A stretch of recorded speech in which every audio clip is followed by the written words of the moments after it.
As the human body moves through time, it does not simply wear out the way a machine does. It adapts, compensates, remembers, and sometimes quietly asks for a different kind of care. One of the great misunderstandings of aging is the belief that strength should always look the same, that the movements we relied on in midlife must remain the foundation of our health later on. But biology does not work that way. The body at 60 is not a weaker version of the body at 40. It is a different system, governed by altered mechanics, slower cellular repair, and a nervous system that prioritizes efficiency and safety over raw force.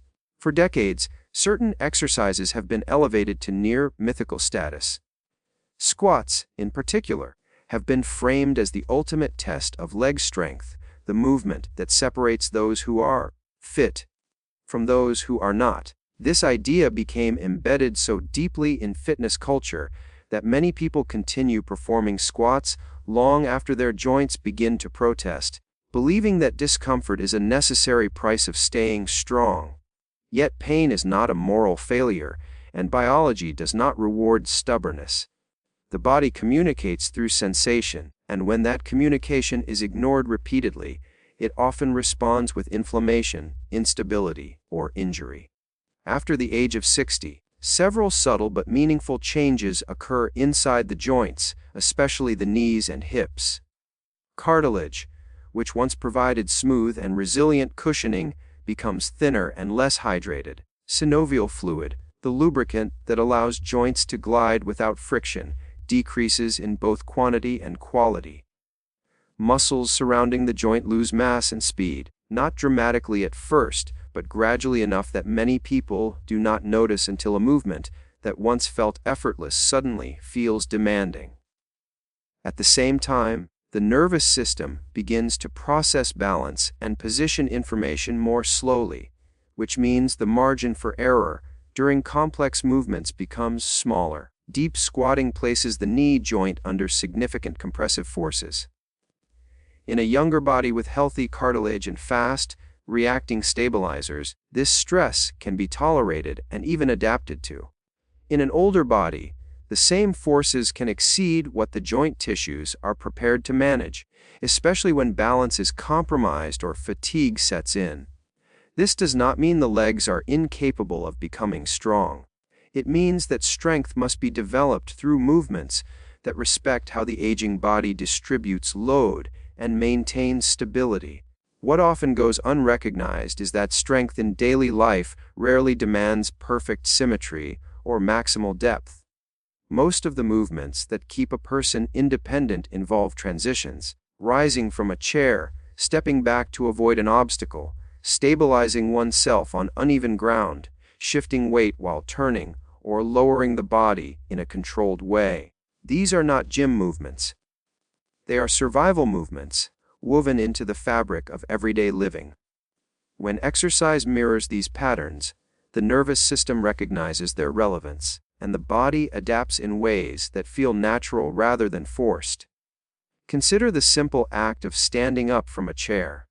It may appear mundane, but from a biological perspective, it is one of the most important strength tasks an older adult performs. This movement requires coordination between the quadriceps, gluteal muscles, core stabilizers, and even the muscles of the feet. It demands balance, timing, and controlled force production.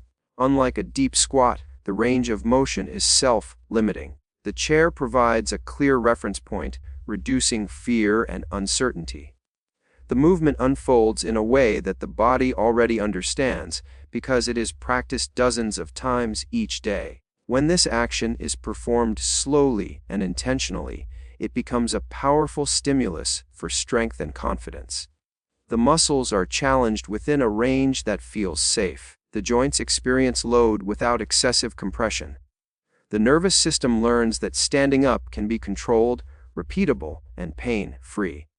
Over time, this rewires expectations. What once felt difficult begins to feel reliable. Reliability, more than intensity, is what restores independence. Balance, too, deserves far more attention than it typically receives. Many traditional strength exercises treat balance as an afterthought, something that will improve automatically if muscles become stronger. Yet balance is a skill governed by the nervous system, sensory feedback from the eyes, inner ear, and joints, and the ability of small stabilizing muscles to respond quickly to subtle shifts in weight. After 60, these systems need direct, intentional training. Strength without balance is incomplete. It may look impressive in controlled environments, but it often fails under real-world conditions. Standing in a split stance, with one foot slightly ahead of the other, introduces a gentle asymmetry that challenges balance without overwhelming the joints. The body must coordinate between the hips, ankles, and core to remain upright. This position resembles walking, stepping, or reaching, making it neurologically meaningful. When held calmly, with steady breathing, it allows the nervous system to practice stability without panic. Over time, the body becomes more comfortable with uneven weight distribution, which is precisely what reduces the risk of falls. Falls are rarely caused by weakness alone. They are usually the result of delayed reactions, poor coordination, or an inability to recover when balance is disrupted. Training balance in a controlled, supportive way teaches the body how to respond before a crisis occurs. It builds trust between the mind and the muscles, a relationship that often erodes quietly with age. Restoring that trust can be transformative, not just physically, but psychologically. There is also great value in movements that involve stepping back rather than lowering straight down. The human body evolved to move through space, not just up and down. Stepping backward engages the hips differently, shifts load away from the knees, and challenges coordination in a way that feels more dynamic yet less compressive. When combined with a chair for support, this pattern becomes both safe and practical. The chair acts as a boundary, preventing excessive depth, while the step-back motion trains control during transitions that closely resemble daily life. From a biomechanical standpoint, stepping back reduces forward knee translation, which in turn lowers stress on the knee joint. At the same time, the gluteal muscles become more active, sharing the workload more evenly across the lower body. This redistribution of force is one of the most important principles of joint-friendly exercise after 60. The goal is not to eliminate load, but to spread it intelligently so no single structure bears more than it can handle. What is often overlooked in discussions of aging and exercise is the emotional dimension of movement. Fear of pain, fear of falling, and fear of appearing weak can all influence how a person moves. When exercises feel threatening or uncomfortable, the nervous system becomes guarded, muscles tighten, breathing becomes shallow, and coordination suffers. In contrast, movements that feel safe invite relaxation, allowing the body to move more efficiently. This efficiency is not laziness. It is biological wisdom. The aging body thrives on clarity and consistency. It responds best to movements that are repeated regularly, performed with attention, and integrated into daily routines.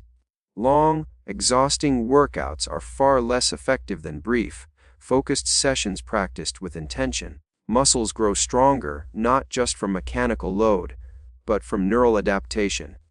The brain learns how to recruit muscle fibers more effectively, how to coordinate timing, and how to reduce unnecessary tension. These changes are subtle, but they accumulate into meaningful improvements in strength and confidence. There is a quiet elegance in training that aligns with the body's natural priorities. Instead of forcing joints into positions that no longer feel supportive, one can choose movements that enhance stability, control, and ease. This approach does not reject strength, it redefines it. Strength becomes the ability to rise without hesitation, to step without fear, to recover balance instinctively, and to trust the body in motion. The science of aging consistently shows that the body remains remarkably adaptable well into later decades of life. Muscle tissue responds to training. Bone density can be maintained and even improved. Neural pathways remain plastic. What changes is the cost of error. Recovery takes longer. Tissues are less forgiving of excessive stress. This is not a limitation to be feared, but information to be respected. When exercise honors this reality, it becomes a source of empowerment rather than risk. Perhaps the most important shift after 60 is moving away from comparison and toward curiosity. Instead of asking whether a movement looks impressive, one can ask whether it feels supportive. Instead of chasing intensity, one can explore precision. How smoothly can the body transition from sitting to standing? How evenly can weight be distributed between the feet? How calmly can balance be maintained while breathing remains steady? These questions invite awareness, and awareness is the foundation of long-term health. There is something profoundly human about adapting how we move as we age. It reflects an understanding that health is not static. It evolves alongside experience, knowledge, and self-respect. The exercises that serve us best are not those that punish the body, but those that teach it how to work together more harmoniously. When muscles, joints, and the nervous system cooperate, movement becomes less about effort and more about coordination. In this way, exercise becomes a form of dialogue with the body rather than a demand placed upon it. Each repetition offers feedback. Each breath informs the next movement. Over time, this dialogue builds resilience, not just in the muscles, but in confidence and self-trust. The body learns that it is capable, that it can adapt, and that it can remain reliable even as it changes. Aging does not require surrendering strength. It requires redefining it. Strength after 60 is quieter, more deliberate, and deeply practical. It lives in the ability to move through daily life with steadiness and assurance.